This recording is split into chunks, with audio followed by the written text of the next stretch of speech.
Thank the Lord for the opportunity to worship the Lord with all of you.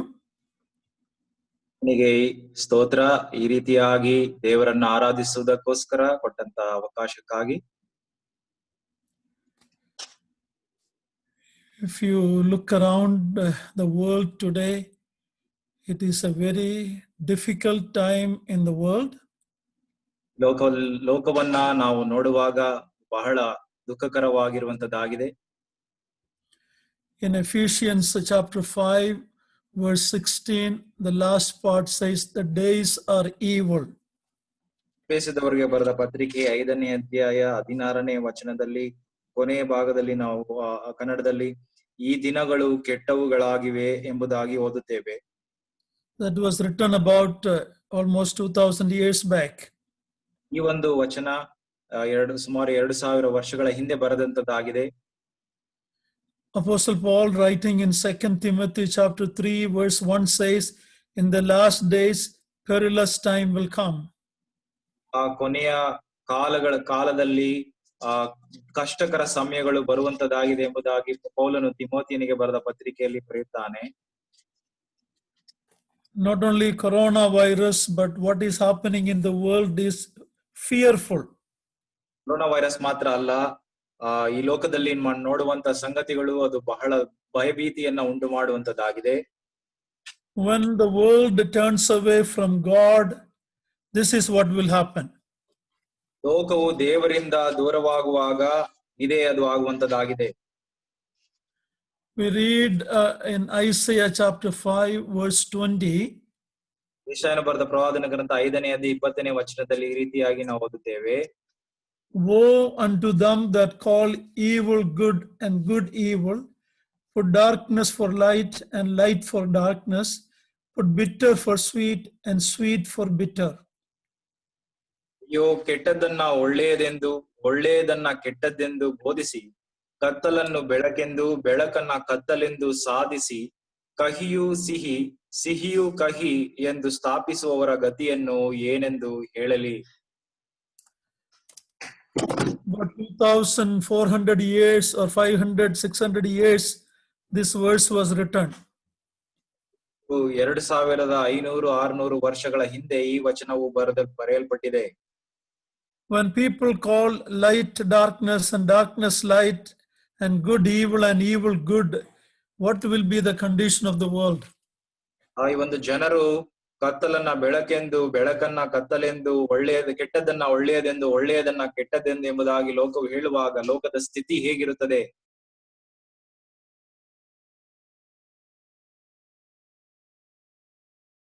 You are on mute, uncle.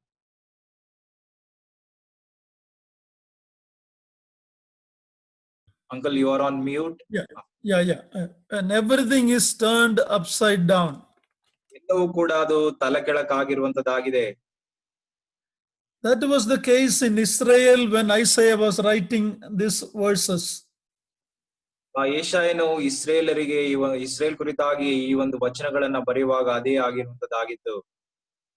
Because of that, in Isaiah chapter 1 verse 7, he said, your country is desolate, your cities are burned with fire.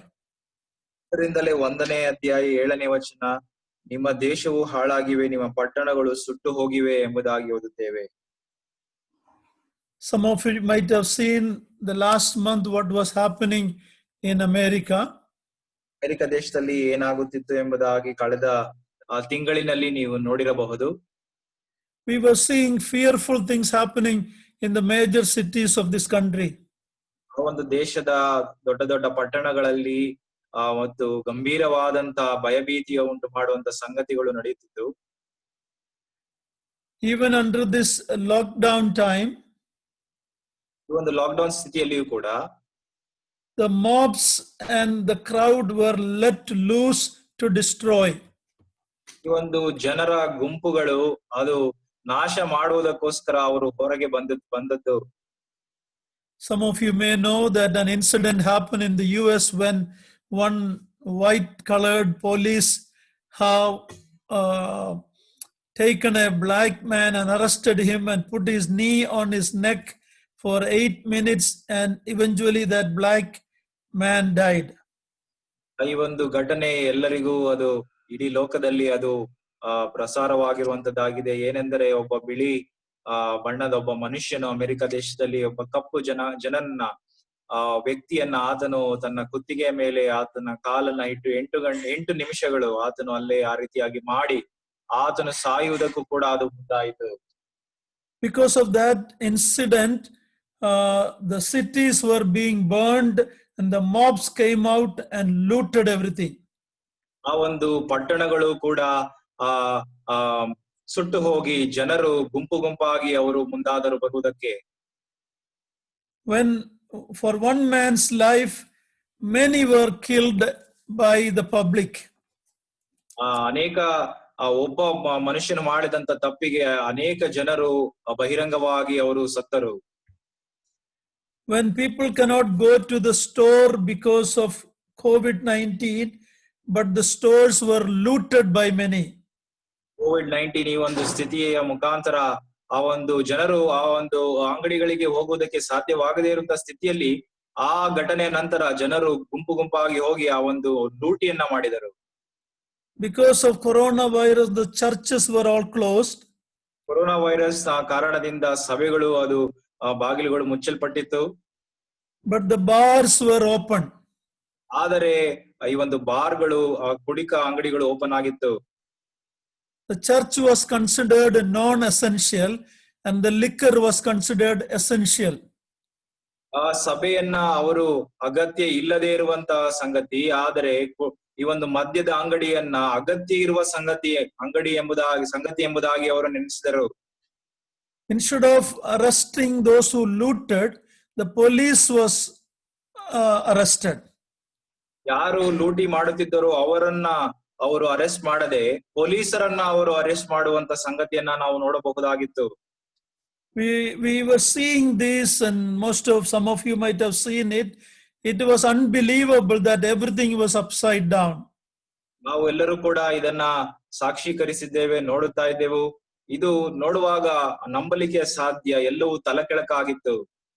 That is what Isaiah was telling in Isaiah chapter 5 verse 20. People who called darkness light and light darkness, and people who call bitter for sweet and sweet for bitter.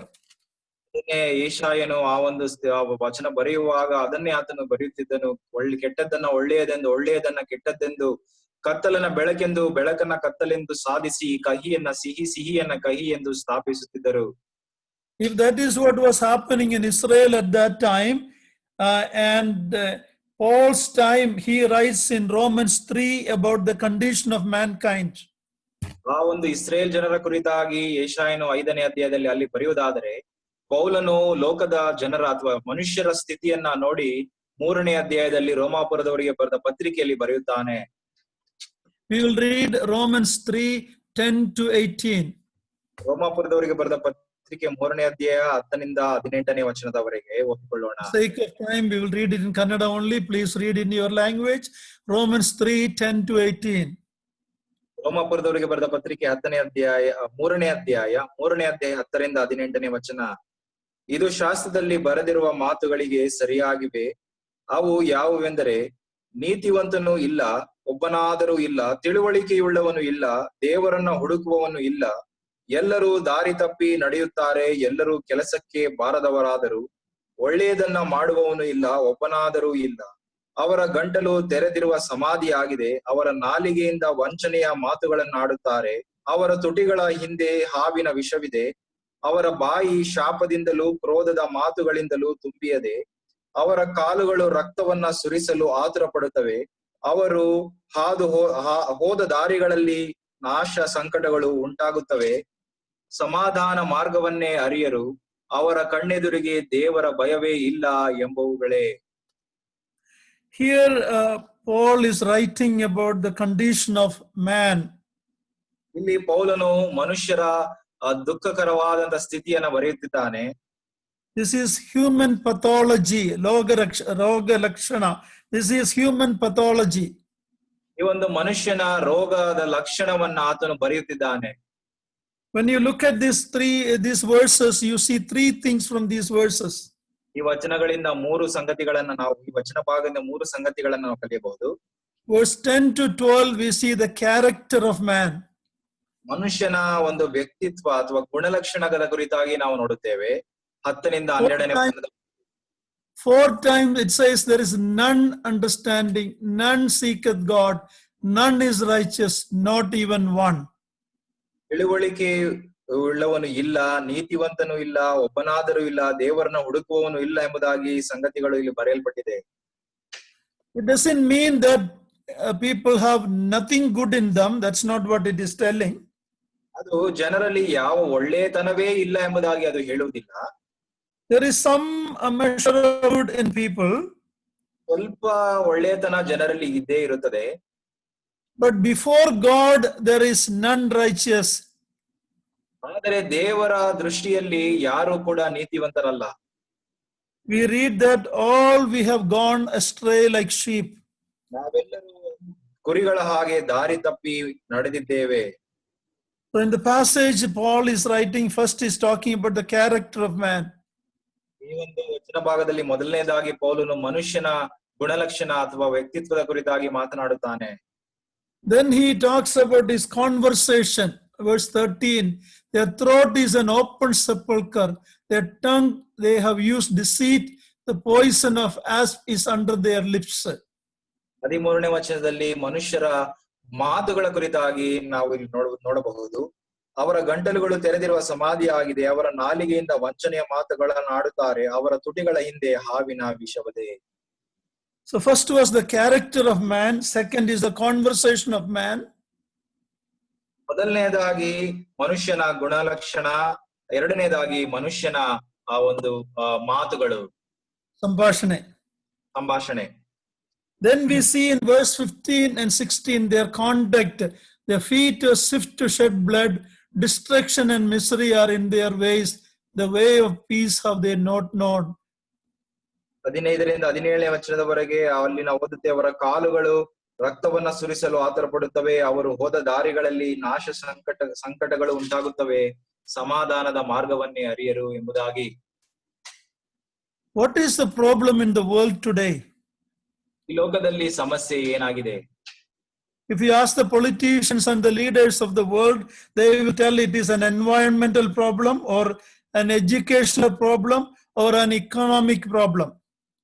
ಒಂದು ರಾಜಕಾರಣದಲ್ಲಿರುವಂತಹ ವ್ಯಕ್ತಿಗಳು, ಮುಖ್ಯ ವ್ಯಕ್ತಿಗಳು ಅವರಿಗೆ ಕೇಳುವುದಾದ್ರೆ ಸಮಸ್ಯೆ ಏನಿದೆ ಎಂಬುದಾಗಿ ಅವರು ಈ ಒಂದು ಹಣಕಾಸಿನ ಸಮಸ್ಯೆ ಉಂಟು, ವಿದ್ಯಾಭ್ಯಾಸದ ಸಮಸ್ಯೆ ಉಂಟು ಎಂಬುದಾಗಿ ಕಾರಣಗಳನ್ನ ತಿಳಿಸುತ್ತಾರೆ. An environmental, lot of people are going for environmental cleaning. ಮತ್ತು ಈ ಒಂದು ಪರಿಸರದ ಒಂದು ಅಭಿಯಾನವನ್ನ ಅವರು ನಡೆಸುವಂತರಾಗಿರುತ್ತಾರೆ, ಎಲ್ಲವನ್ನ ಸ್ವಚ್ಛ ಮಾಡಬೇಕೆಂಬುದಾಗಿ. So the world thinks it is environmental, educational or economic problem. ಈ ಒಂದು ಪರಿಸರದ ಸಮಸ್ಯೆ ಅಥವಾ ಹಣಕಾಸಿನ ಅಥವಾ ವಿದ್ಯಾಭ್ಯಾಸದ ಸಮಸ್ಯೆ ಎಂಬುದಾಗಿ ಹೇಳುವಾಗ the word of God says no, it is a heart problem. ಅದು ಲೋಕವು ಆ ರೀತಿಯಾಗಿ ಹೇಳುವಾಗ ದೇವರ ವಾಕ್ಯವು ಹೇಳುವಂತದ್ದು ಅದು ಅಲ್ಲ, ಅದಲ್ಲ ಸಮಸ್ಯೆ, ಮನುಷ್ಯನ ಹೃದಯವೇ ಅದು ಸಮಸ್ಯೆ ಎಂಬುದಾಗಿ ಹೇಳುತ್ತದೆ. We read here what is in man's mouth. It is cursing and bitterness. ಮನುಷ್ಯನ ಮಾತಿನಲ್ಲಿ, ಬಾಯಲ್ಲಿ, ತುಟಿಯಲ್ಲಿ ಏನಿದೆ ಎಂಬುದಾಗಿ ಅಲ್ಲಿ ನೋಡುವಾಗ ಬರೇ ಶಾಪವನ್ನ, ಕೆಟ್ಟದನ್ನ ಮಾತನಾಡುವಂತದ್ದಾಗಿದೆ. Many years when I was living in this country, if in the news or something, if people say a bad word, the news channel will cut that. There was a time like that. ಈ ಒಂದು ನಾನು ಈ ದೇಶದಲ್ಲಿ ನಾನು ಜೀವಿಸುವನಾಗಿದ್ದಾಗ ಈ ಒಂದು ಜನರು ಕೆಟ್ಟ ಮಾತನ್ನ ಆಡುವಾಗ ನ್ಯೂಸ್ ಕವರೇಜ್ ಮಾಡಿರುವವರು ಆ ಒಂದು ಸಂಗತಿಯನ್ನ ತೋರಿಸುವಾಗ ಕೆಟ್ಟ ಮಾತನ್ನ ಅವರು ಕಟ್ ಮಾಡುತ್ತಾರೆ. But now they don't do that. ಆದರೆ ಈಗ ಅದನ್ನ ಅವರು ಮಾಡುತ್ತಿಲ್ಲ. Every filthy words are openly said without any editing. ಕೆಟ್ಟ ಮಾತುಗಳು ಅದನ್ನ ಅವರು ಯಾವ ಒಂದು ತೆಗೆದು ಹಾಕದೆ ಇರುವಂತ ಸಂಗತಿಯನ್ನ ತೆಗೆದು ಹಾಕದೆ ಅದನ್ನ ಹಾಗೆಯೇ ತೋರಿಸ್ತಾರೆ. There is a movement in America called Black Lives Matters. Black Lives Matter ಎಂಬುದಾಗಿ ಒಂದು ಒಂದು ಘೋಷಣೆ ಅದು ನಡೆಯುತ್ತಾ ಉಂಟು. And it is creating lot of problem in this country. ಈ ಒಂದು ಅಮೆರಿಕ ದೇಶದಲ್ಲಿ ದೊಡ್ಡ ಸಮಸ್ಯೆಯನ್ನ ಉಂಟು ಮಾಡುತ್ತಿದೆ. There is a problem between the different color people. ವಿವಿಧ ಬಣ್ಣದ ಜನಾಂಗಗಳ ಕುರಿತಾಗಿ ಅದು ಬಹಳ ಸಮಸ್ಯೆಯನ್ನ ಉಂಟು ಮಾಡುತ್ತಿದೆ. When one man was killed, instead of many others were killed openly in the street. ಒಬ್ಬ ಮನುಷ್ಯನನ್ನ ಆ ರೀತಿಯಾಗಿ ಸಾಯಿಸಿದ ನಂತರ ಅನೇಕ ಜನರನ್ನ ಅವರು ಕೊಲ್ಲುವುದಕ್ಕೆ ಮುಂದಾದರು. They say the black life matters, but every day 1,000 black babies are killed in the mother's womb as abortion. ಅವರು ಬ್ಲಾಕ್ ಲೈಫ್ಸ್ ಮ್ಯಾಟರ್ ಅಥವಾ ಕಪ್ಪು ಜನಾಂಗದ ಜೀವನ ಅದು ಮುಖ್ಯ ಎಂಬುದಾಗಿ ಅವರು ಹೇಳುವಾಗ ಅದನ್ನ ಹೇಳುವುದರ ಜೊತೆಗೆ ಅದೇ ರೀತಿಯಾಗಿ 1000 ಆ ಒಂದು ಮಕ್ಕಳು ಗರ್ಭದಲ್ಲಿ ಅವರು ಅದನ್ನ ಕೊಲೆ ಮಾಡುತ್ತಿರುವಂತರಾಗಿದ್ದಾರೆ. Everything is gone upside down. ಎಲ್ಲವೂ ಕೂಡ ತಲೆಕೆಳಕಾಗಿದೆ. What is the problem of the world today? ಈ ಒಂದು ಲೋಕದ ಸಮಸ್ಯೆ ಆದರೂ ಏನಾಗಿದೆ? It is not environment. ಅದು ಈ ಒಂದು ಪರಿಸರದ ಸಮಸ್ಯೆ ಅಲ್ಲ. It is not educational. ಅದು ವಿದ್ಯಾಭ್ಯಾಸದ ಸಮಸ್ಯೆ ಅಲ್ಲ. It is not economic. ಅದು ಹಣಕಾಸಿನ ಸಮಸ್ಯೆ ಅಲ್ಲ. We read in verse 18, there is no fear of God before their eyes. 18ನೇ ವಚನದಲ್ಲಿ ನಾವು ಓದಿದ್ದೇವೆ, ಅವರ ಕಣ್ಣೆದುರಿಗೆ ದೇವರ ಭಯವೇ ಇಲ್ಲ ಎಂಬುವುಗಳೇ. Dear ones, when you look at what is happening in the world, God's word is very clearly telling us the reason for that. There is no fear of God in man. ದೇವರ ವಾಕ್ಯ ಓದು ಸ್ಪಷ್ಟವಾಗಿದೆ. ನನ್ನ ಪ್ರಿಯರೇ, ಈ ಒಂದು ಲೋಕದಲ್ಲಿ ನಡೆಯುವಂತಹ ಸಂಗತಿಗಳನ್ನ ನೋಡುವಾಗ ಅದು ಹೇಳುವಂತದ್ದು ಮನುಷ್ಯರಲ್ಲಿ ದೇವರ ಭಯವೇ ಇಲ್ಲ ಎಂಬುದೇ.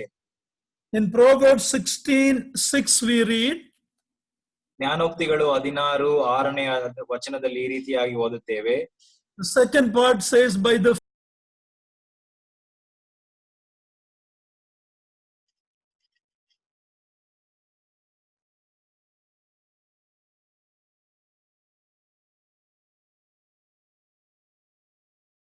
I'm not able to hear you as you are on mute again. ಜ್ಞಾನೋಕ್ತಿಗಳು 16ನೇ ಅಧ್ಯಾಯ 6ನೇ ವಚನ 2ನೇ ಭಾಗ, ಯೆಹೋವನ ಭಯಭಕ್ತಿಯಿಂದ ಹಾನಿ ನಿವಾರಣೆ ಎಂಬುದಾಗಿ ಓದುತ್ತೇವೆ. The problem of the world is no fear of God. ಲೋಕದ ಸಮಸ್ಯೆ ಏನೆಂಬುದಾಗಿ ಹೇಳುವಾಗ ದೇವರ ಭಯವೇ ಅವರಿಗಿಲ್ಲ. Here we read, by the fear of the Lord men depart from evil. ಯೆಹೋವನ ಭಯಭಕ್ತಿಯಿಂದ ಹಾನಿ ನಿವಾರಣೆ ಆಗುತ್ತದೆ ಎಂಬುದಾಗಿ ಓದುತ್ತೇವೆ. Chapter 23, Proverbs 17 says, let not thine heart envy sinners, second part, but be thou in the fear of the Lord all the day long. 23ನೇ ಜ್ಞಾನೋಕ್ತಿ 17ನೇ ವಚನ 2ನೇ ಭಾಗ, ಯೆಹೋವನಲ್ಲಿ ದಿನವೆಲ್ಲ ಭಯಭಕ್ತಿಯುಳ್ಳವನಾಗಿರು. So the word of God says the remedy for man's problem is fear of God. ದೇವರ ವಾಕ್ಯ ತಿಳಿಸುತ್ತದೆ ಮನುಷ್ಯನ ಸಮಸ್ಯೆಗೆ ಪರಿಹಾರ ಎಲ್ಲಿದೆ ಎಂಬುದಾಗಿ ಹೇಳುವಾಗ ಯೆಹೋವನಲ್ಲಿ ಭಯಭಕ್ತಿಯುಳ್ಳವರಾಗಿರುವಾಗಲೇ. We are told to be in the fear of God all day long. ದಿನವೆಲ್ಲ ಜೀವಮಾನವೆಲ್ಲ ನಾವು ದೇವರ ಭಯಭಕ್ತಿಯಲ್ಲಿ ಇರಬೇಕೆಂಬುದಾಗಿ ಅದು ತಿಳಿಸುತ್ತದೆ. The greatest restrainer from evil is the fear of God. ಈ ಒಂದು ದುಷ್ಟತನವನ್ನ ತಡೆ ಮಾಡುವಂತದ್ದು ಯಾವುದೆಂದು ಹೇಳುವಾಗ ಅದು ದೇವರ ಮೇಲಿರುವಂತ ಭಯವೇ. This country where we are staying now started by the slogan one nation under God. ಒಂದು ಅಮೆರಿಕ ದೇಶವು ಹೌದು ಪ್ರಾರಂಭವಾದಾಗ ಅದು ಈ ರೀತಿಯಾಗಿ ಅಲ್ಲಿ ಹೇಳಲ್ಪಟ್ಟಿದೆ, ಈ ಒಂದು ದೇಶ ಅದು ದೇವರ ಅಡಿಯಲ್ಲಿ ಎಂಬುದಾಗಿ. In their coins and currency we see in God we trust.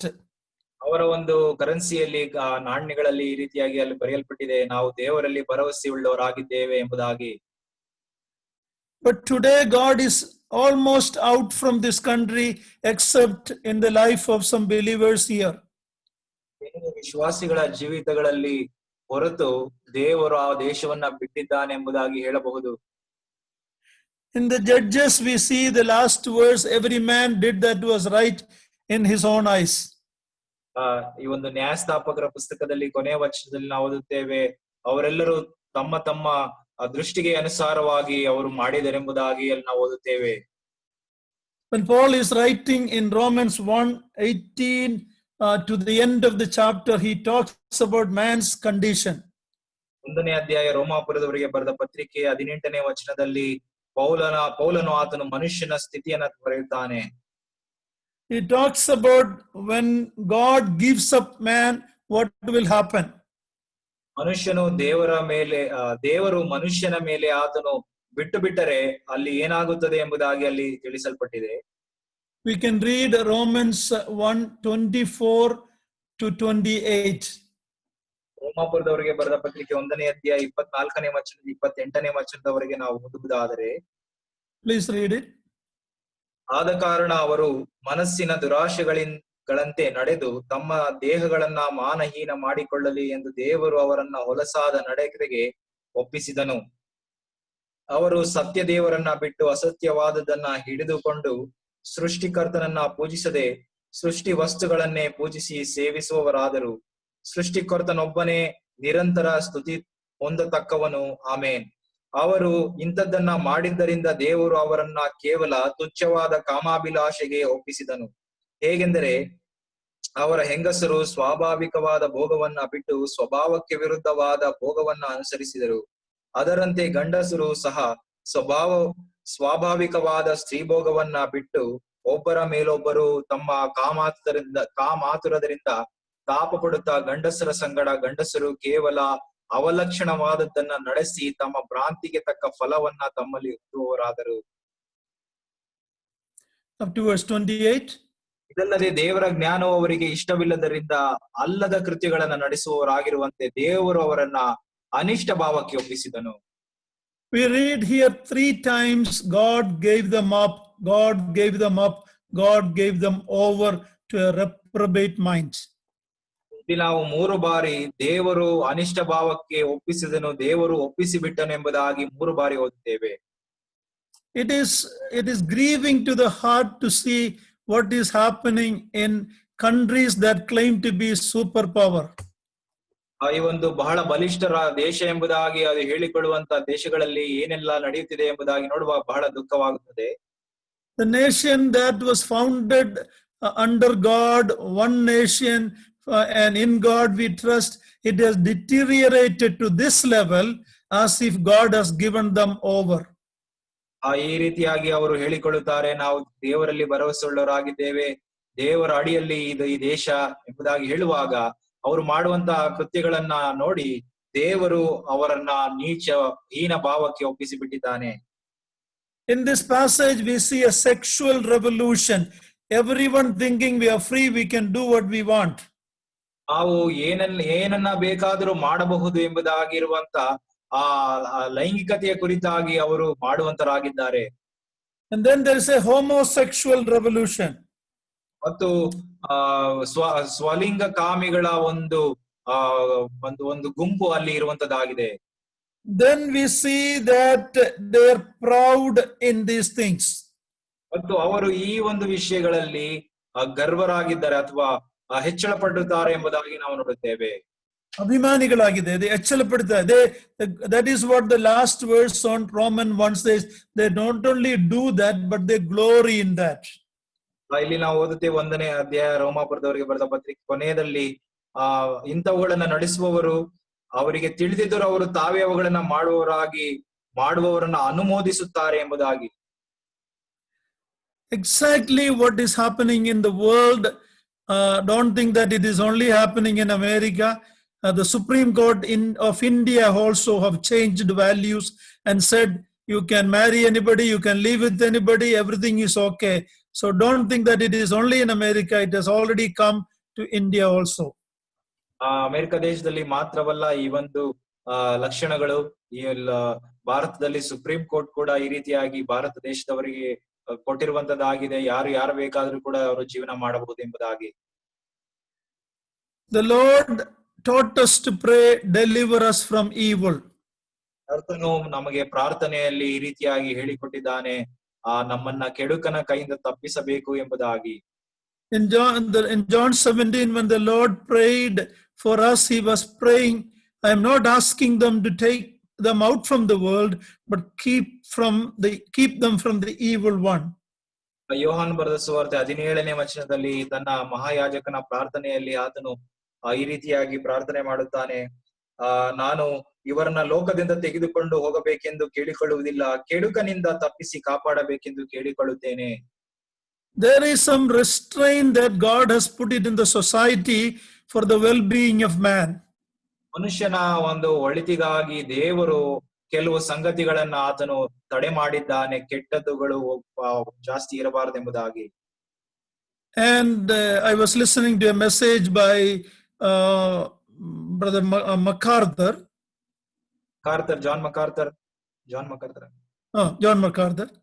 John MacArthur ಎಂಬುದಾಗಿರುವಂತಹ ಸಹೋದರರು ಅವರು ಸಂದೇಶವನ್ನ ಕೊಡುತ್ತಿದ್ದೆ, ಇದನ್ನು ನಾನು ಕೇಳುತ್ತಿದ್ದೆನು. And I wanted to share what the 4 restraining agents that God has put in the world to control evil. ದೇವರು ಈ ಲೋಕದಲ್ಲಿ ಕೆಡುಕುತನ ಅಥವಾ ದುಷ್ಟತನ ಹೆಚ್ಚಬಾರದೆಂಬುದಾಗಿರುವಂತಹ ಸಂಗತಿಯನ್ನ ಮಾಡುವುದಕ್ಕೋಸ್ಕರ 4 ತಡೆಗಳನ್ನ ಅಡ್ಡಿಯನ್ನ ಆತನು ಇಟ್ಟಿದ್ದಾನೆ. But now we see all these 4 areas being corrupted and the restraint is almost not there. ಈ ಒಂದು 4 ಸಂಗತಿಗಳಲ್ಲಿಯೂ ಕೂಡ ಈ ಒಂದು ತಡೆಯು ಅದು ಇಲ್ಲದೆ ಇರುವಂತದ್ದಾಗಿರುವ ಸ್ಥಿತಿಗೆ ಬಂದಿದ್ದೇವೆ. Man's problem in the world today is a hard problem. ಮನುಷ್ಯನ ಸಮಸ್ಯೆ ಏನೆಂಬುದಾಗಿ ಹೇಳುವಾಗ ಅದು ಹೃದಯದ ಸಮಸ್ಯೆ ಆಗಿದೆ. You are not wicked because of what happens outside, it is because of what happens inside the human heart. ದುಷ್ಟತನವು ನಾವು ನೋಡುವಂತದ್ದು ಹೊರಗೆ ಆಗುವಂತದ್ದು ಅಲ್ಲ, ಅದು ಮನುಷ್ಯನ ಹೃದಯದೊಳಗೆ ಆಗುವ ಕಾರಣದಿಂದಲೇ ದುಷ್ಟತನವು ಅದು ನಡೆಯುತ್ತಿದೆ. Of course, our Lord Jesus Christ in Mark 7 told that it is not what goes inside, but it what comes out from man that defiles man. ಮಾರ್ಕನು ಬರೆದ ಸುವಾರ್ತೆಯಲ್ಲಿ ಆತನು ಕರ್ತನಾದ ಯೇಸು ಕ್ರಿಸ್ತನು ತಾನೇ ಹೇಳಿದ್ದು, ಮನುಷ್ಯನ ಹೊಲೆ ಮಾಡುವಂತದ್ದು ಯಾವುದು ಒಳಗೆ ಹೋಗುವಂತದ್ದು ಅಲ್ಲ, ಅದು ಹೊರಗೆ ಆಗಿರುವಂತದ್ದೇ ಅದು ಹೊಲೆ ಮಾಡುವಂತದ್ದು. It is what comes out from the heart. ಯಾವುದು ಹೃದಯದಿಂದ ಹೊರಗೆ ಬರುವಂತದ್ದಾಗಿದೆಯೋ ಅದೇ ಮನುಷ್ಯನನ್ನ ಹೊಲೆ ಮಾಡುವಂತದ್ದಾಗಿದೆ. Some people, Pharisees, were telling Jesus that why your disciples are eating without washing hands. ಕೆಲವರು ಫರಿಸಾಯರವರು ಬಂದು ಕರ್ತನ ಶಿಷ್ಯರ ಬಳಿಗೆ ಬಂದು ಯಾಕೆ ಇವರು ಕೈಯನ್ನ ತೊಳೆಕೊಳ್ಳದೆ ಅವರು ಊಟ ಮಾಡುತ್ತಿದ್ದಾರೆ ಎಂಬುದಾಗಿ ಕೇಳುತ್ತಾರೆ. So Jesus explained it and told, your hands may be clean, but your hearts are filthy. ಕರ್ತನು ಅದನ್ನ ವಿವರಿಸಿ ಈ ರೀತಿಯಾಗಿ ಆತನು ಹೇಳಿದ್ದೇನೆಂದರೆ, ನಿಮ್ಮ ಕೈಗಳು ಸ್ವಚ್ಛವಾಗಿರಬಹುದು, ಆದರೆ ಹೃದಯವು ಅದು ಅಸಹ್ಯವಾಗಿದೆ ಎಂಬುದಾಗಿ ತಿಳಿಸುತ್ತಾನೆ. Today in this COVID-19 time, all around the world, man is giving so much importance to hand sanitizer.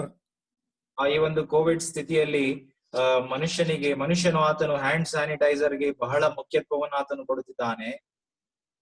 Bible is saying what man need is not hand sanitizer but a new heart. ಆದರೆ ದೇವರ ವಾಕ್ಯವು ತಿಳಿಸುವುದು ಮನುಷ್ಯನಿಗೆ hand sanitiser ಮುಖ್ಯವಲ್ಲ, ಆದರೆ ಹೃದಯವು ನೂತನವಾಗಬೇಕಾಗಿದೆ ಎಂಬುದಾಗಿ. Don't misunderstand me. I'm not telling don't use hand sanitizer, but God is telling the bigger problem, the greater need. It is a change of heart. It is not just cleaning the hands. ನಾನು hand sanitiser ಮುಖ್ಯವಲ್ಲ ಅಥವಾ ಉಪಯೋಗಿಸಬೇಡ್ರಿ ಎಂಬುದಾಗಿ ಹೇಳ್ತಾ ಇಲ್ಲ, ಆದರೆ ದೇವರ ವಾಕ್ಯ ತಿಳಿಸುವುದು ಮನುಷ್ಯನಿಗೆ ನಿಜವಾಗಿಯೂ ಮುಖ್ಯವಾಗಿಯೂ ಅಗತ್ಯ ಇರುವಂತದ್ದು ಅದು ಹೃದಯವು ಸ್ವಚ್ಛವಾಗಬೇಕು ಅಥವಾ ನೂತನ ಹೃದಯವನ್ನ ಹೊಂದಬೇಕೆಂಬುದಾಗಿ.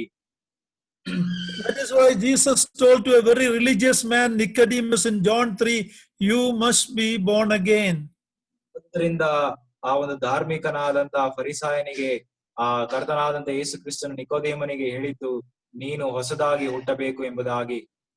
The word of God gives the correct description of man's heart that we are all sinful. ದೇವರ ವಾಕ್ಯವು ಅದು ಸ್ಪಷ್ಟವಾಗಿ ತಿಳಿಸುವುದೇನೆಂದರೆ ಮನುಷ್ಯನ ಹೃದಯವು ಅದು ಬಹಳ ಕೆಟ್ಟದಲ್ಲಿ ಅದಿದೆ ಎಂಬುದಾಗಿ. All men may not be doing the same measure of sin, but all our hearts are bent on sinful way. ಎಲ್ಲಾ ಮನುಷ್ಯರು ಒಂದೇ ರೀತಿಯಾಗಿ ಕೆಟ್ಟವರು ಆಗದೇ ಇರಬಹುದು, ಒಳ್ಳೆಯದನ್ನು ಮಾಡಬಹುದು. ಆದರೆ ಮನುಷ್ಯನ ಹೃದಯವು ಸಾಮಾನ್ಯವಾಗಿ ನೋಡುವಾಗ ಅದು ಪಾಪವನ್ನ ಮಾಡುವುದಕ್ಕೆ ಅದು ನಿರತವಾಗಿದೆ. So in the world, you need some restraining agency to keep man from completely going overboard. ಆದುದರಿಂದ ಈ ಲೋಕದಲ್ಲಿ 4 ತಡೆ ಮಾಡುವ ಅಡ್ಡಿ ಮಾಡುವಂತ ಸಂಗತಿಗಳು ಪೂರ್ಣವಾಗಿ ದುಷ್ಟತನವು ಅದು ಆವರಿಸುವುದಕ್ಕೆ ತಡೆ ಮಾಡುವುದಕ್ಕೋಸ್ಕರ 4 ಸಂಗತಿಗಳು ಬೇಕಾಗಿದೆ. In 2 Thessalonians, we read that once the Holy Spirit's work in the church is removed from the world at the rapture of the church, all hell will break loose in this world. 2 ಥೆಸಲೋನಿಕದಲ್ಲಿರುವ ಪತ್ರಿಕೆಯಲ್ಲಿ ನಾವು ಓದುವಾಗ ಆ ಒಂದು ಪವಿತ್ರಾತ್ಮನು ಸಭೆಗೆ ಎತ್ತಲ್ಪಟ್ಟ ನಂತರ ಆತನು ಎತ್ತಲ್ಪಡುವಾಗ, ಅಡ್ಡಿ ಮಾಡುವವನು ಎತ್ತಲ್ಪಡುವಾಗ ಎಂಬುದಾಗಿ ಓದುತ್ತೇವೆ. ಆಗ ಎಲ್ಲ ನರಕವು ಅಥವಾ ದುಷ್ಟತನವು ಅದು ಈ ಲೋಕದಲ್ಲಿ ಹರಡಿಕೊಳ್ಳುತ್ತದೆ ಎಂಬುದಾಗಿ ಓದುತ್ತೇವೆ. You can read that in Revelation 6-18. ಪ್ರಕಟಣೆ ಪುಸ್ತಕ 6ನೇ ಅಧ್ಯಾಯದಿಂದ 8ನೇ ಅಧ್ಯಾಯದವರೆಗೂ ನಾವು ಅದನ್ನ ಓದುತ್ತೇವೆ. So God has put some restraining agents in the world to control man's evil. ಮನುಷ್ಯನ ದುಷ್ಟತನವನ್ನ ನಿಯಂತ್ರಣ ಮಾಡುವುದಕ್ಕೋಸ್ಕರ ಕೆಲವು ಅಡ್ಡಿ ಮಾಡುವಂತ ಸಂಗತಿಗಳನ್ನ ದೇವರು ಇಟ್ಟಿದ್ದಾನೆ. If these are carefully maintained, God is glorified and man can live in some measure of peace. ಈ ಒಂದು ಸಂಗತಿಗಳನ್ನ ನಾವು ಕಾಪಾಡಿಕೊಳ್ಳುವುದಾದರೆ ದೇವರು ಮಹಿಮೆಗೆ ಒಳಗಾಗುತ್ತಾನೆ ಮತ್ತು ಮನುಷ್ಯನು ಸ್ವಲ್ಪ ಮಟ್ಟಿಗೆ ಆತನು ನೆಮ್ಮದಿಯಲ್ಲಿ ಇರುತ್ತಾನೆ, ನೆಮ್ಮದಿಯ ಜೀವಿತವನ್ನ ಜೀವಿಸ್ತಾನೆ. When those 4 restraining things are corrupted, life is going to be very terrible in this world.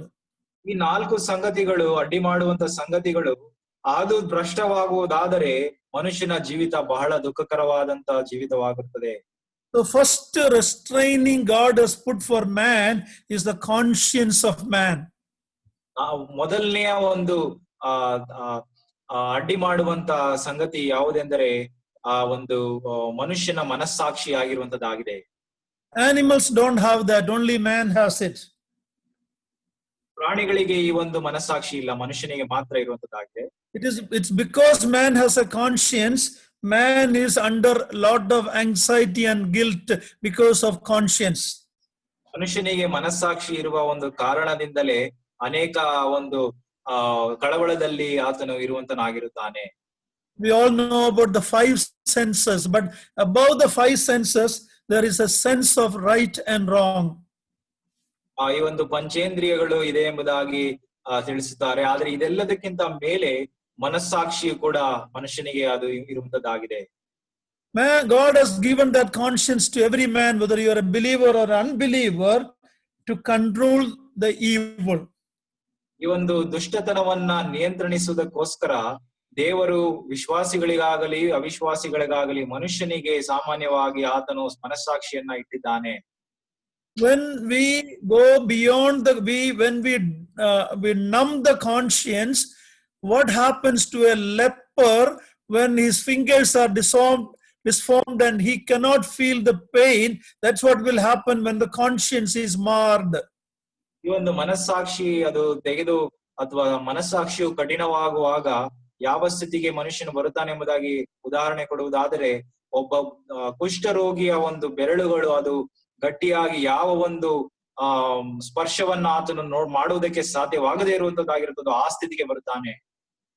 Through the philosophies, the evil propaganda of the world, man's conscience is being marred.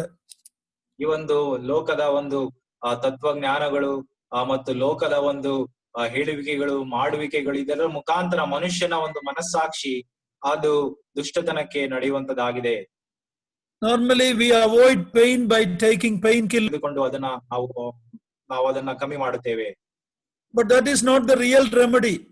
ಆದರೆ ನಿಜವಾದಂತ ಒಂದು ಪರಿಹಾರ ಅದಲ್ಲ. You have to find the source of the problem. ಯಾವ ಒಂದು ಸಮಸ್ಯೆ ಅದಕ್ಕೆ ಮೂಲದ ಸಮಸ್ಯೆಗೆ ಮೂಲ ಯಾವುದೆಂಬುದಾಗಿ ನಾವು ಹುಡುಕಬೇಕು. We live in a world where the conscience is marred and it is becoming ineffective in human heart. ನಾವು ಈ ಒಂದು ಲೋಕದಲ್ಲಿ ಜೀವಿಸುವಾಗ ಈ ಒಂದು ಮನಸ್ಸಾಕ್ಷಿಯು ಅದು ಭ್ರಷ್ಟತನಕ್ಕೆ ಅದು ಒಳಗಾಗುತ್ತಾ ಇದೆ ಎಂಬುದಾಗಿ ನಾವು ಅರ್ಥ ಮಾಡಿಕೊಳ್ಳಬೇಕು.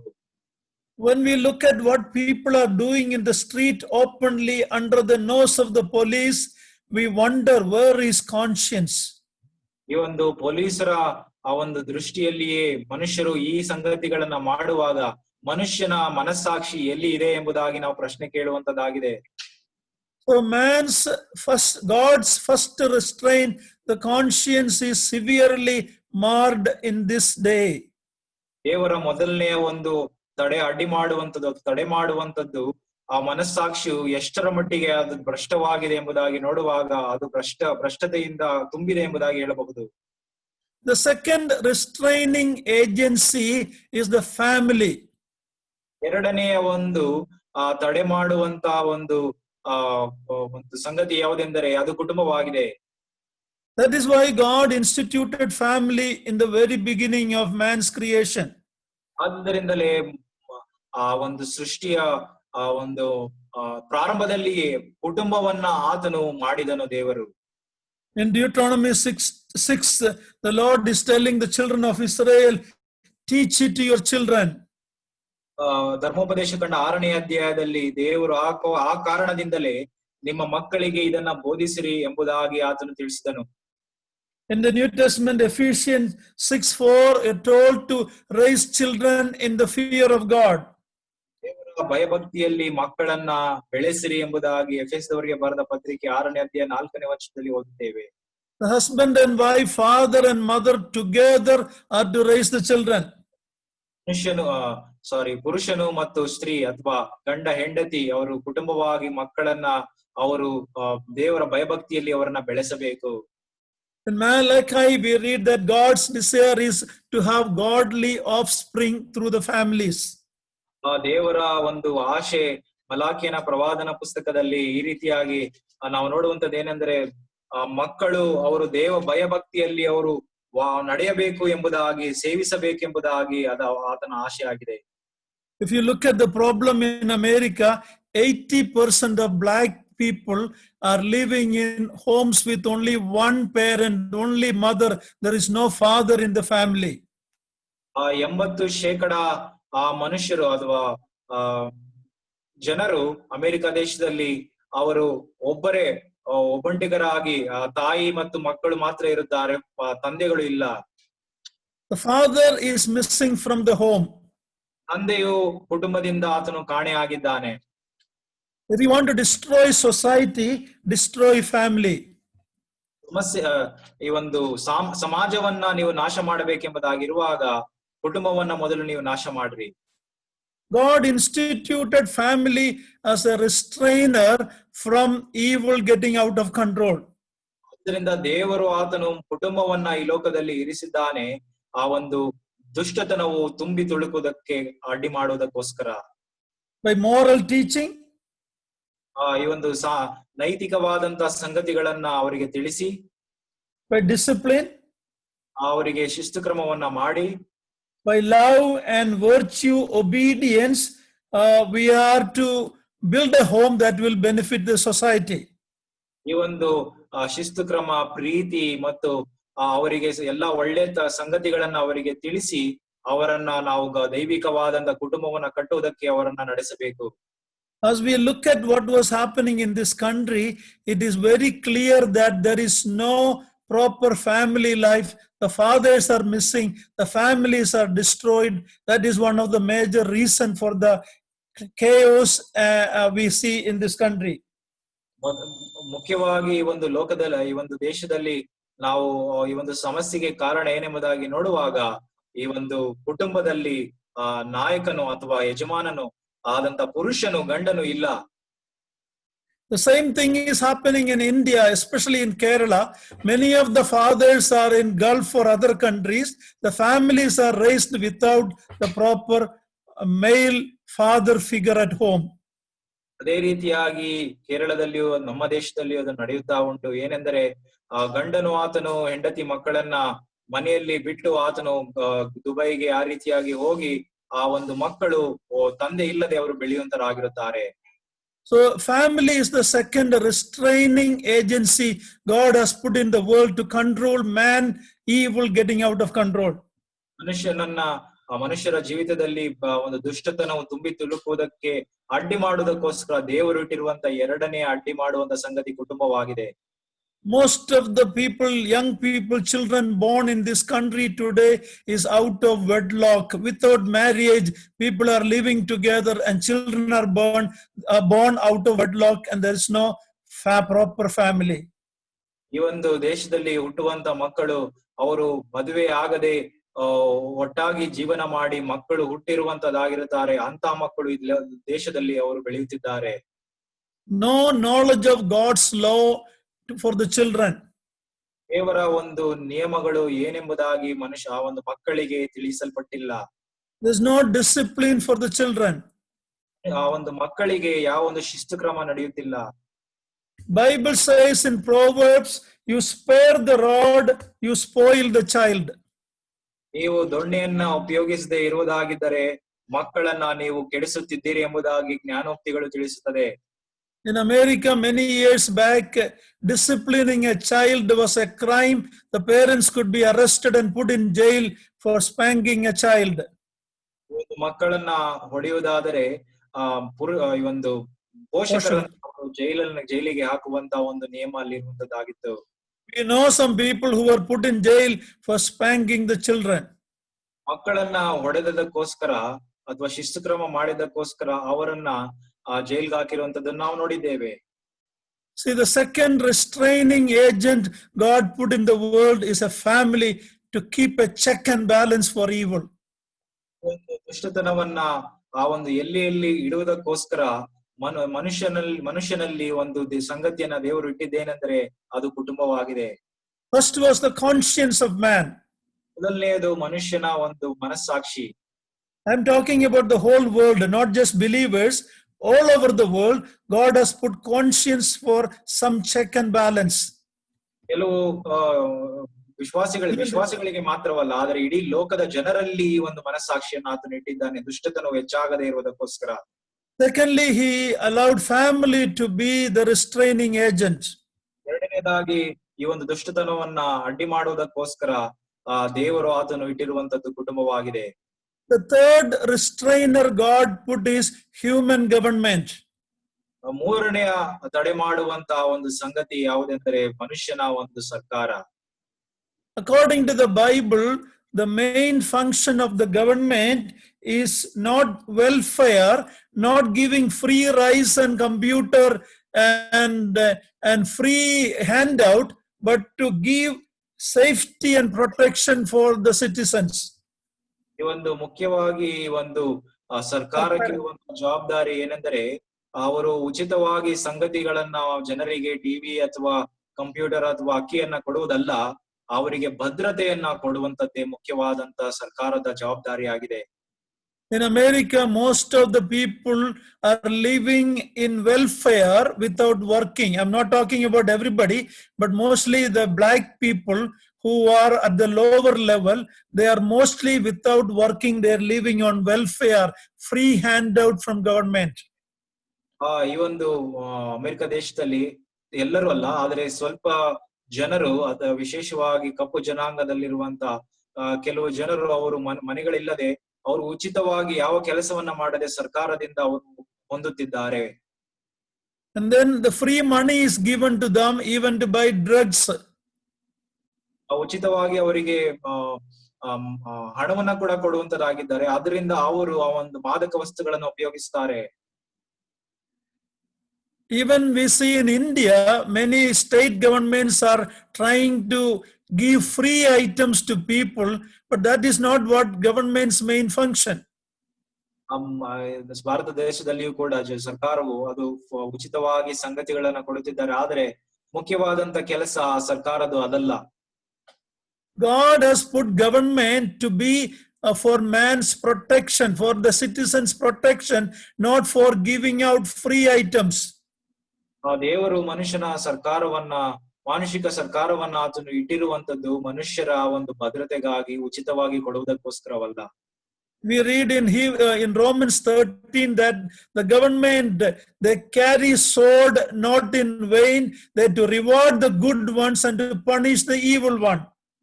ರೋಮಾಪುರದವರಿಗೆ ಬರೆದ ಪತ್ರಿಕೆ 13ನೇ ವಚನದಲ್ಲಿ ನಾವು ನೋಡುವಂತದ್ದು ಕೆಟ್ಟ ಕೆಲಸ ಮಾಡುವವನಿಗೆ ಅಧಿಪತಿಯ ಇಂದ ಭಯವಿರುವುದೇ ಹೊರತು ಒಳ್ಳೆ ಕೆಲಸ ಮಾಡುವವನಿಗೆ ಭಯವೇನೂ ಇಲ್ಲ ಎಂಬುದಾಗಿ ನಾವು ಓದುತ್ತೇವೆ. But now most governments are become welfare giving government and not able to protect the citizens. ಆದರೆ ಈ ಒಂದು ಸರ್ಕಾರವು ನೋಡುವಾಗ ಅದು ವೆಲ್ಫೇರ್ ಆಗಿ ಅಥವಾ ಕೊಡುವಂತದ್ದರಾಗಿ ಉಚಿತವಾಗಿ ಕೊಡುವಂತದ್ದು ಮಾಡುತ್ತಿದೆ, ಆದರೆ ಭದ್ರತೆಯನ್ನ ಕೊಡುತ್ತಿಲ್ಲ. And there is a open rebellion against authorities everywhere. ಮತ್ತು ಈ ಒಂದು ಅಧಿಕಾರ ಸರ್ಕಾರದ ವಿರುದ್ಧವಾಗಿ ಬಹಿರಂಗವಾಗಿ ಅವರು ವಿರುದ್ಧವಾಗಿ ಅವರು ದಂಗೆಯನ್ನ ಮಾಡುತ್ತಾರೆ. Read Romans 13 verse 4. We will read that one verse.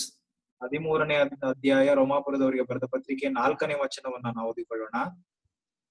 Romans 13:4. For he is the minister of God to thee for good.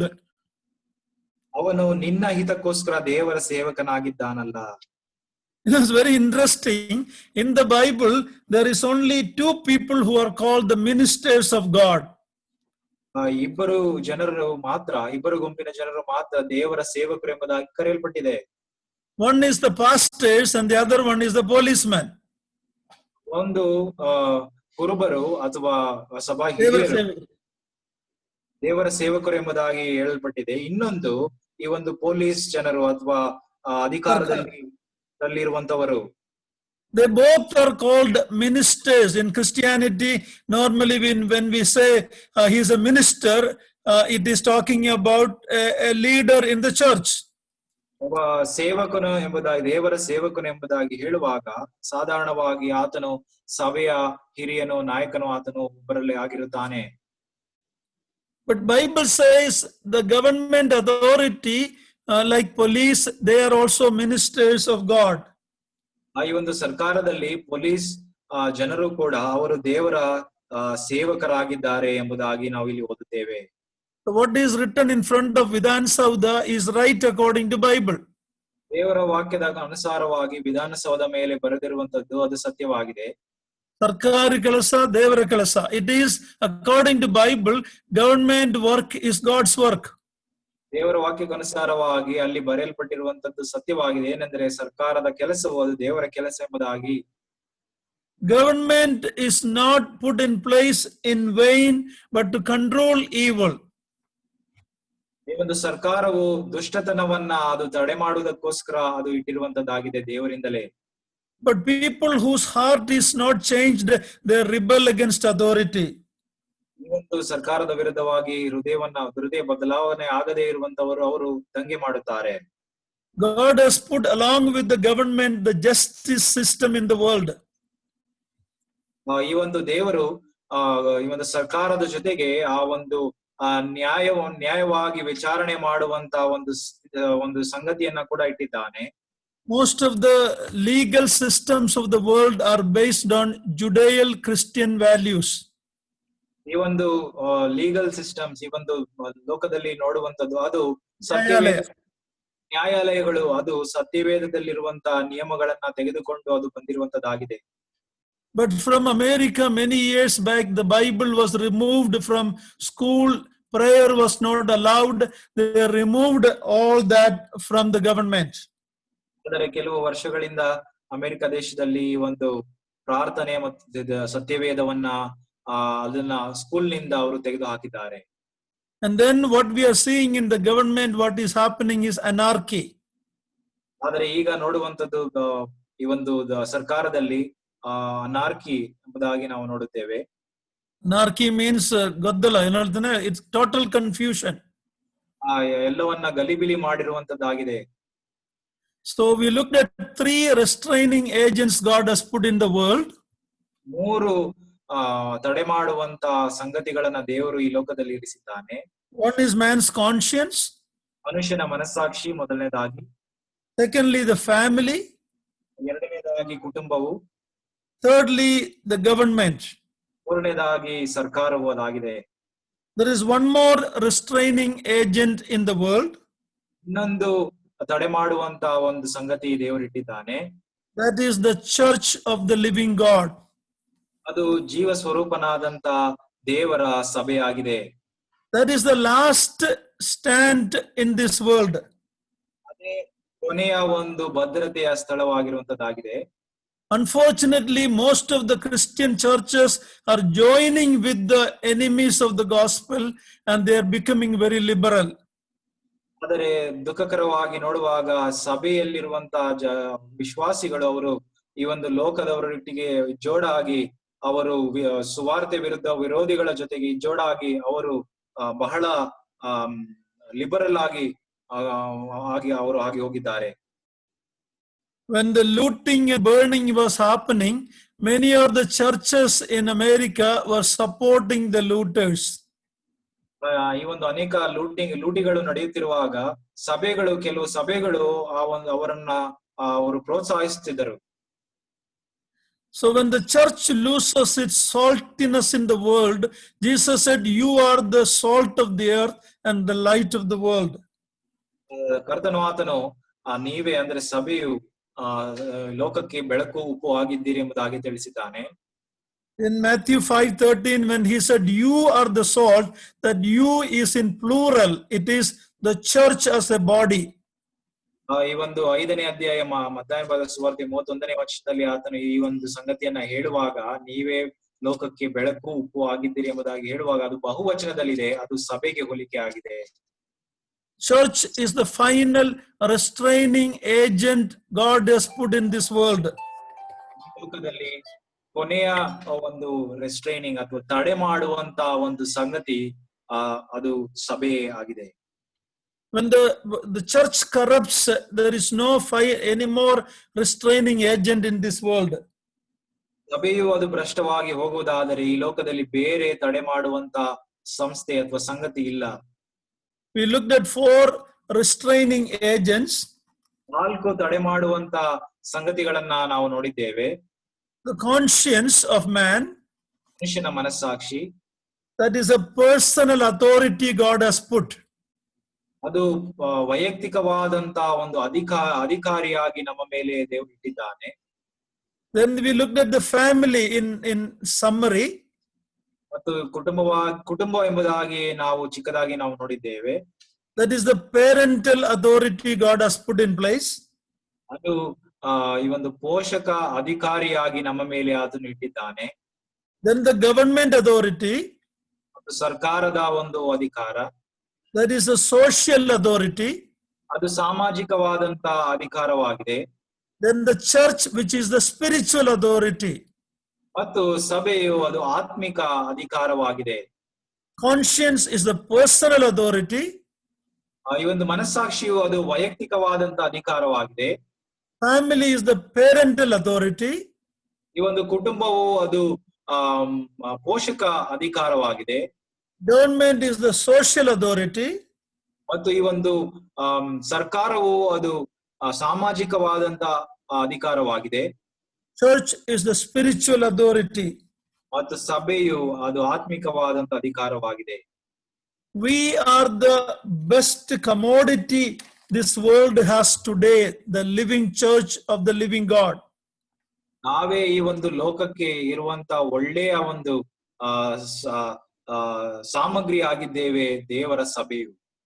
But if the church loses its effectiveness, it is of no value. ಆದರೆ ಸಭೆಯು ತನ್ನ ಒಂದು ಮೌಲ್ಯವನ್ನ ಕಳೆದುಕೊಳ್ಳುವುದಾದರೆ ಅದಕ್ಕೆ ಯಾವ ಮೌಲ್ಯವೂ ಇರುವುದಿಲ್ಲ. Brothers and sisters, as we look at the crisis in the world today, ನನ್ನ ಪ್ರಿಯ ಸಹೋದರ ಸಹೋದರಿಯರೇ, ಈ ಒಂದು ಲೋಕದಲ್ಲಿರುವಂತಹ ಸಮಸ್ಯೆಯನ್ನ ನಾವು ನೋಡುವುದಾದರೆ we are seeing breakdown in all these 4 restraining agents God has put in the world. ಲೋಕದಲ್ಲಿ 4 ಈ ಒಂದು ತಡೆ ಮಾಡುವಂತ ಸಂಗತಿಗಳಲ್ಲಿ ಒಡಕು ನಾವು ಅಲ್ಲಿ ನೋಡಬಹುದು. The conscience of man is marred. ಮನುಷ್ಯನ ಮನಸ್ಸಾಕ್ಷಿಯು ಅದು ಭ್ರಷ್ಟವಾಗಿದೆ. The family life is breaking down. ಕುಟುಂಬ ಜೀವಿತವು ಅದು ಒಡಕು ಬಂದಿದೆ. Rebellion against government authority is normal. ಮತ್ತು ಈ ಒಂದು ದಂಗೆ ಮಾಡುವಂತ ಸರ್ಕಾರಕ್ಕೆ ವಿರುದ್ಧವಾಗಿ ಅದು ಸಾಧಾರಣವಾಗಿದೆ. And many of the churches are becoming mainline false teaching with miracle workers, immorality, entertainment. All this is what is happening in many of the churches. ಮತ್ತು ಸಭೆಗಳಲ್ಲಿ ನೋಡುವಾಗ ಈ ಒಂದು ಸುವಾರ್ತೆಯನ್ನ ಸಾರದೆ ಅವರು ಒಂದು ಅಭಿವೃದ್ಧಿಯ ಸುವಾರ್ತೆಯನ್ನ ಮತ್ತು ಮನೋರಂಜನೆಯನ್ನ ಕೊಡುವಂತ ಸುಳ್ಳು ಸುವಾರ್ತೆಯನ್ನ ಸಾರುವಂತ ಸಭೆಗಳು ಅದು ಆಗಿ ಹೋಗಿದೆ. Very little preaching of sin.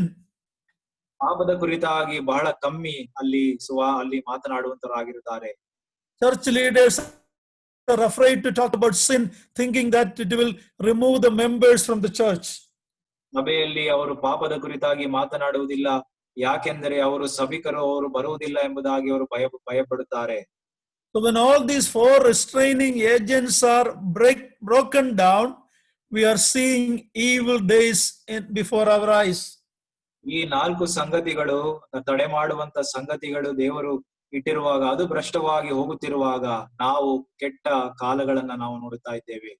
The word of God says this is evil days. ದೇವರ ವಾಕ್ಯವು ತಿಳಿಸಿದೆ ಇದು ದುಷ್ಟತನದ ಒಂದು ಕಾಲ ಎಂಬುದಾಗಿ. Perilous time will come and it is already come. ಕಷ್ಟದ ದಿನಗಳು ಬರುತ್ತವೆ, ಅದು ಈಗಾಗಲೇ ಬಂದಿದೆ. What can we do as believers? ನಾವು ವಿಶ್ವಾಸಿಗಳಾಗಿ ಏನು ಮಾಡಬಹುದು? The answer is we restore the law of God in our life. ನಾವು ನಮ್ಮ ಜೀವಿತದಲ್ಲಿ ದೇವರ ನಿಯಮವನ್ನ ನಾವು ಪುನಃಸ್ಥಾಪನೆ ಮಾಡಬೇಕು. So our conscience is controlled by the Holy Spirit as believers. ನಮ್ಮ ಒಂದು ಮನಸ್ಸಾಕ್ಷಿಯು ಅದು ದೇವರ ಆತ್ಮನಿಂದ ಅದನ್ನು ನಡೆಸಲ್ಪಡಬೇಕು ವಿಶ್ವಾಸಿಗಳಾಗಿ.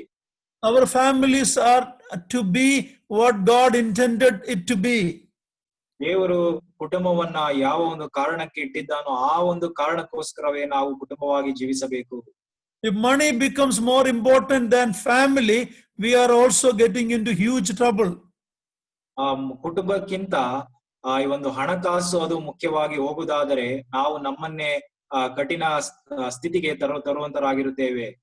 As believers, we should submit to all authorities God has placed over us.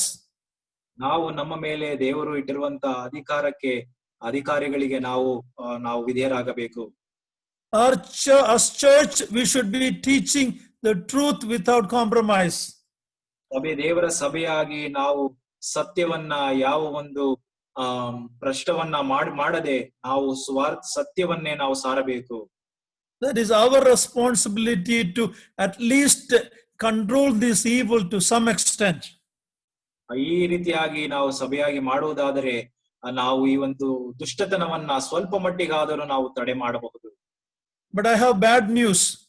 ಆದರೆ ನನಗೆ ಕೆಟ್ಟ ಸುದ್ದಿ ನಾನು ಹೇಳ್ತೇನೆ. Because the Bible says it's going to get worse. ಆದರೆ ದೇವರ ವಾಕ್ಯವು ತಿಳಿಸಿದೆ ಅದು ಈ ಒಂದು ಸ್ಥಿತಿಯು ಇನ್ನೂ ಹೆಚ್ಚಾಗಿ ಕೆಟ್ಟತನಕ್ಕೆ ಹೋಗುತ್ತದೆ ಎಂಬುದಾಗಿ. But we have good news. ಆದರೆ ಒಳ್ಳೆಯ ಸಂಗತಿಯು ಒಳ್ಳೆಯ ಸುದ್ದಿಯು ಕೂಡ ಉಂಟು. That we are looking for the Lord Jesus Christ to come from heaven to take us home.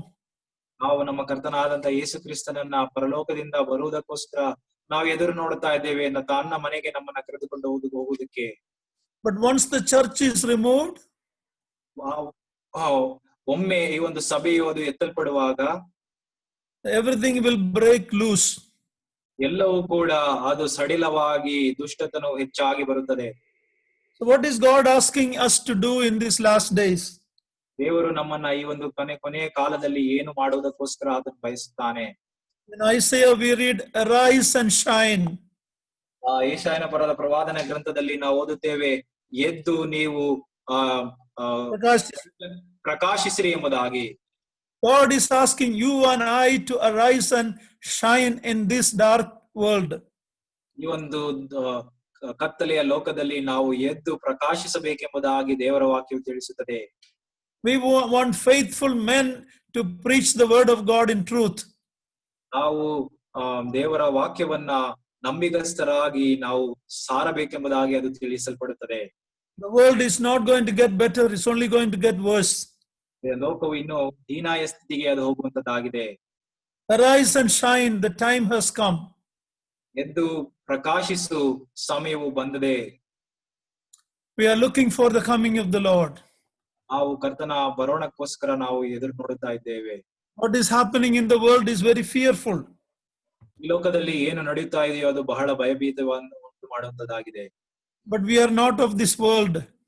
ಆದ್ರೆ ನಾವು ಈ ಲೋಕದವರಲ್ಲ. We are waiting for the Lord to come from heaven to complete our salvation. ನಾವು ನಮ್ಮ ಕರ್ತನು ಆ ಒಂದು ಪರಲೋಕದಿಂದ ಇಳಿದು ಬಂದು ನಮ್ಮ ವಿಮೋಚನೆಯನ್ನ ಪರಿಪೂರ್ಣ ಮಾಡೋದಕ್ಕೋಸ್ಕರ ನಾವು ಎದುರು ನೋಡ್ತಾ ಇದ್ದೇವೆ. So may God help each one of us to rise and shine in this dark world. ಆ ದೇವರು ತಾನೇ ನಮ್ಮನ್ನ ಸಹಾಯಿಸಲಿ, ನಾವು ಎದ್ದು ಪ್ರಕಾಶಿಸುವುದಕ್ಕೋಸ್ಕರ. May God's name be glorified. ದೇವರ ನಾಮಕ್ಕೆ ಮಹಿಮೆ ಉಂಟಾಗಲಿ.